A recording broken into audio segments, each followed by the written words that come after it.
Vous en avez marre de payer des abonnements mensuels pour du stockage cloud? Vous aimeriez créer votre propre serveur maison, mais les NAS classiques sont trop chers et les Raspberry Pi manquent de puissance ou de connectique. Voici le Zimaboard 2. Au premier coup d'œil, ça ressemble à un petit boîtier très élégant, mais en réalité, c'est un serveur monocarte X86 complet, ultra puissant et parfaitement silencieux. C'est un produit un peu complexe à appréhender au début parce qu'il se situe exactement à la croisée des chemins entre un ordinateur, un serveur NAS, un routeur réseau et une plateforme d'intelligence artificielle. Dans cette vidéo, on va prendre le temps de tout décortiquer pour que vous compreniez exactement ce que cette petite carte a dans le ventre et ce qu'elle peut changer pour vous. Pour comprendre le Zimaboard 2, il faut comprendre deux notions clés. La première, c'est un serveur monocarte. Tout le système informatique, processeur, mémoire RAM, stockage flash et connectique réseau est rassemblé sur une seule carte électronique ultra compacte. Deuxièmement, il tourne sur une architecture x86 Intel, contrairement à des cartes comme le Raspberry Pi qui utilisent des puces ARM comme vos smartphones.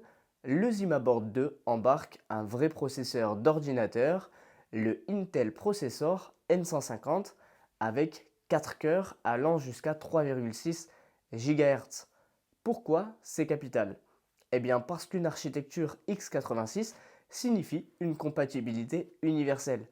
Vous pouvez y installer n'importe quel système d'exploitation, Windows, Linux, Ubuntu, TrueNAS, Proxmox ou des systèmes de routage comme OpenWRT. Pas besoin de chercher des versions spéciales de vos logiciels, tout ce qui tourne sur un PC classique tourne ici. Regardons maintenant le matériel d'un peu plus près. C'est là que le Zimaboard 2 surpasse la concurrence. Le processeur Intel N150 est épaulé par 8 Go ou 16 Go de RAM LPDDR5 à haute vitesse et 32 Go ou 64 Go de stockage interne eMMC pour le système. Résultat, il est jusqu'à 3 fois plus rapide que la première génération. Côté bruit, c'est le silence absolu, un mini ventilateur et c'est surtout le châssis en métal qui dissipe la chaleur. Vous pouvez le poser sur votre bureau ou dans votre salon sans entendre le moindre bruit. Pour le réseau, il propose un double port 2,5 gigabits Ethernet. Ce ne sont pas des ports 1 gigabit classiques, ce qui permet de transférer des fichiers à toute vitesse et de transformer la carte en un routeur ou pare-feu réseau ultra performant. Pour le stockage, le double port SATA 3.0 vous permet de brancher directement deux disques durs pour créer un vrai NAS avec du stockage massif jusqu'à 36 Tera et de la redondance RAID. Le port PCIe 3.0 X4 est la cerise sur le gâteau. C'est un vrai slot d'extension où vous pouvez ajouter une carte réseau 10 Gb externe, un adaptateur pour des SSD NVMe ultra rapides ou même une carte graphique dédiée. Enfin, il intègre un port mini DisplayPort 1.4 compatible 4K à 60 Hz et des ports USB 3.1 rapides pour vos périphériques externes. Si tout cet aspect matériel vous semble un peu effrayant, pas de panique, l'équipe derrière le Zimaboard a conçu un système d'exploitation clé en main préinstallé nommé ZimaOS que l'on testera dans la prochaine vidéo. Au premier démarrage, vous n'avez rien à configurer en ligne de commande, vous vous connectez depuis le navigateur web de votre ordinateur ou votre smartphone et vous arrivez sur un tableau de bord moderne et intuitif. Vous bénéficiez d'une création de RAID en 3 clics pour protéger vos données si un disque dur tombe en panne, de sauvegarde automatique pour vos ordinateurs, smartphones et comptes cloud et d'un App Store intégré pour installer des dizaines d'applications hébergées chez vous en un clic sans aucun abonnement. Alors concrètement, qu'est-ce qu'on peut faire avec le Zimaboard 2 chez soi? Eh bien, voici 4 exemples parlants. Premier cas, votre cloud personnel et serveur média 4K.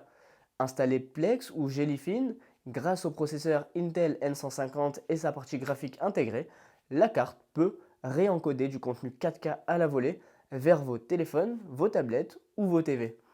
Deuxième cas, le cerveau de votre maison connecté.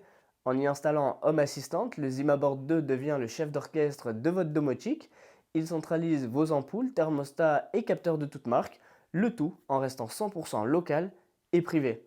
Troisième cas, un routeur réseau ultra sécurisé. Grâce aux deux ports 2,5G, vous pouvez y installer OpenWRT ou pfSense. Vous contrôlez ainsi tout le trafic de votre maison, bloquez les publicités au niveau du réseau et créez des VPN sécurisés. Et quatrième cas, un laboratoire d'intelligence artificielle locale. Grâce au port PCIe, vous pouvez étendre la carte et faire tourner des modèles d'intelligence artificielle ou de la reconnaissance vidéo locale pour vos caméras de sécurité sans rien envoyer sur des serveurs tiers. En résumé, la ZimaBoard 2 est bien plus qu'une simple carte informatique, c'est un véritable couteau suisse numérique.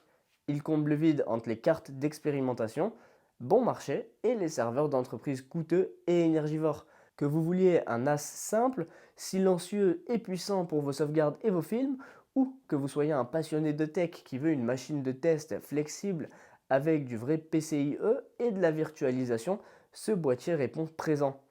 Le lien vers la fiche produit est dans la description. Si vous voulez vérifier la variante exacte qui correspond à vos besoins, n'hésitez pas à me dire en commentaire quel serait votre tout premier projet avec un ZimaBoard 2.